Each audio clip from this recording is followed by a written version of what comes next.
Bonjour à tous, c'est Théo de chez Opal Training et bienvenue dans la minute du coach. Aujourd'hui, on va parler d'un sujet qui fait tabou, ou un sujet qui est disputé chez pas mal de coachs, c'est les étirements. Alors, quand faire les étirements avant ou après la séance et quel type d'étirement? Alors moi, ce que je vous recommande en termes d'étirements avant la séance, voire même après, c'est les étirements surtout dynamiques. Donc, étirement dynamique, par exemple, je suis sur mes genoux, comme ceci, et je vais tout simplement aller chercher à étirer mon muscle et ensuite revenir. Donc, en incluant de la mobilité. C'est super en échauffement pour travailler sur toutes les articulations, là notamment au niveau de la cheville.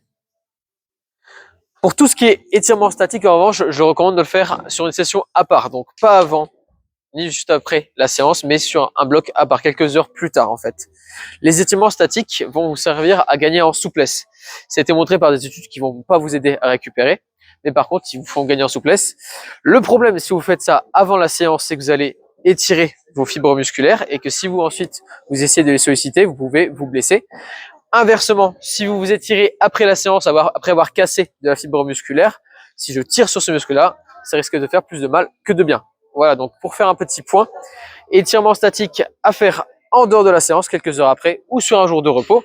Étirement dynamique à faire avant, voire même après la séance. Voilà, j'espère que cette vidéo vous a plu et on se retrouve sur la prochaine minute du coach.